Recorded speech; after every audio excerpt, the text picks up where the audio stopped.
हरे कृष्णा प्यारे भक्तों, स्वागत है हमारी नई वीडियो में। अगर आप अपने दिमाग को कंट्रोल में नहीं कर पा रहे हो तो आप उस अपने दिमाग के गुलाम हो जाते हैं। यह बेहतरीन कोट्स अपनी ज़िंदगी में आप उतारिए, आपकी ज़िंदगी बदल जाएगी। आपके दिमाग में एक ना एक ऐसी चीज़ ज़रूर होगी, चाहे वह किसी तरह का नशा हो या फिर कोई बुरी आदत, जैसे कि आप छोड़ना चाहते होंगे, आप छोड़ नहीं पा रहे हो।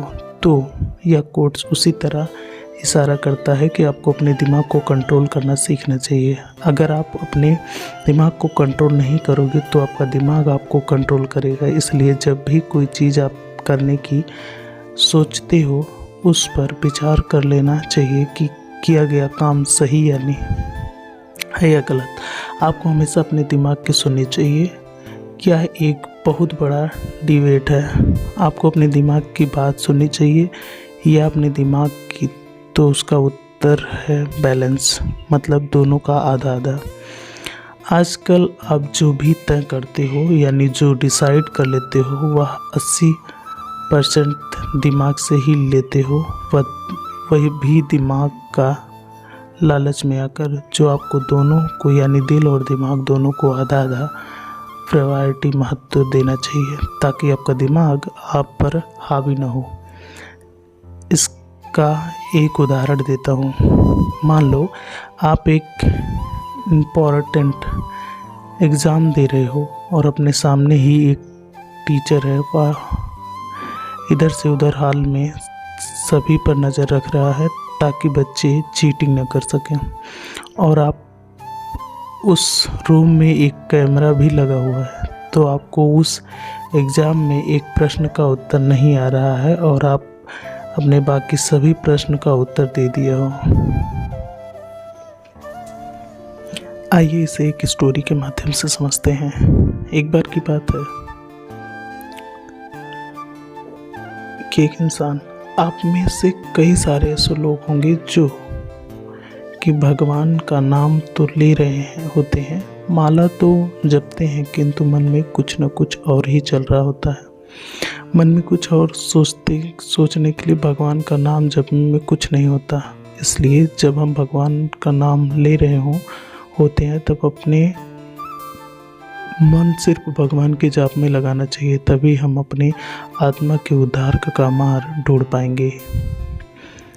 इस कहानी में उसी के बारे में बताया गया है। एक बार एक बड़े परोपकारी संत अपने घोड़े पर सवार होकर एक गांव की ओर जा रहे थे।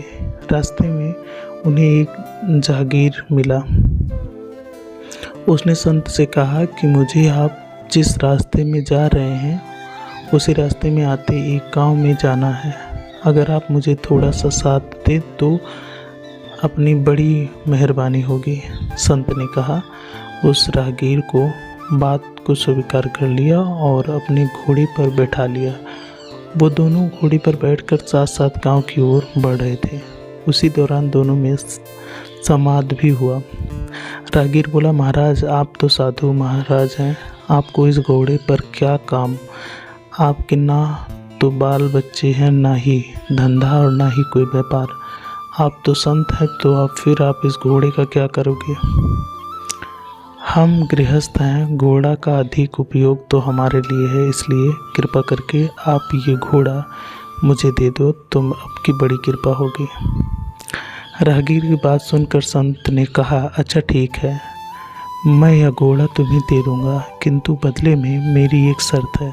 तुम्हारा गांव 4 मील दूर है। जब तक गांव नहीं आता तुम्हें पूरे रास्ते केवल राम का नाम जपना होगा।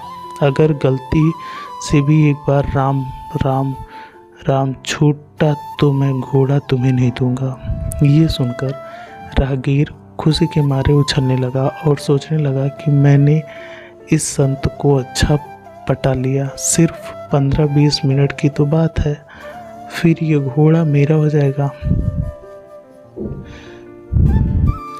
घोड़ा अपनी गति से चल रहा था और राहगीर का मन उससे भी कहीं ज़्यादा तेज से चल रहा था।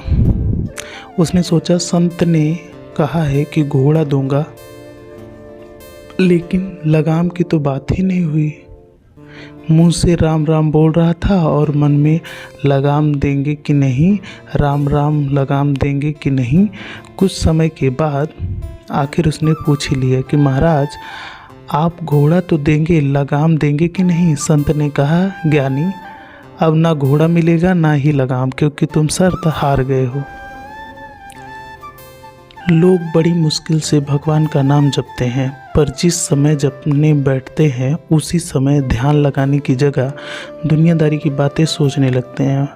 बाकी समय तो अपने मन को कहीं न कहीं पर लगाए रहते हैं। हमारा पुरुषार्थ इसी में है कि माला गिनने को एक धार्मिक कर्म ना माने, बल्कि उसे पाप काटने का एक मोक्ष अस्त्र मानकर स्वीकार करें। भावपूर्वक जपें, फिर देखिए कैसा अचिंत्य प्रभाव होता है। जीवन की दिशा दशा सुधारने के लिए साथ आत्मा के उद्धार का भी मार्ग खुलेगा।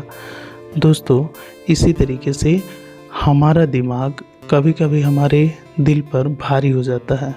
हावी होने के कारण हम जो चीज़ चाहते हैं वो कभी कर नहीं पाते हैं। अगर किसी का दिमाग पे, जैसे उस व्यक्ति के दिमाग पे उसका विचार हावी हो गया, माला जपते जपते उसके दिमाग में उस लगाम की बात हो रही थी, उसी तरीके से हमारा दिमाग जब हमारे ऊपर हावी हो जाता है तो हम जो चीज़ चाहते हैं वो हो नहीं पाता है। जो जिस दिशा में वो लेके जाता है उसी दिशा में भागते हैं। तो हमें चिंतन करना चाहिए, लेकिन अपने दिमाग को अपने बस में करते, क्योंकि कभी कभी हमारा दिमाग सही दिशा ना देके हमें भ्रमित करता है। हमारा मन इधर उधर भागता रहता है। आज के लिए इतना ही, मिलते हैं नई वीडियो में। तब तक के लिए राधे राधे साथियों। वीडियो अच्छी लगी तो लाइक शेयर एंड कमेंट करना ना भूलें। ऐसी और वीडियो के लिए हमारे चैनल को सब्सक्राइब कर लें। Thank you for watching this video.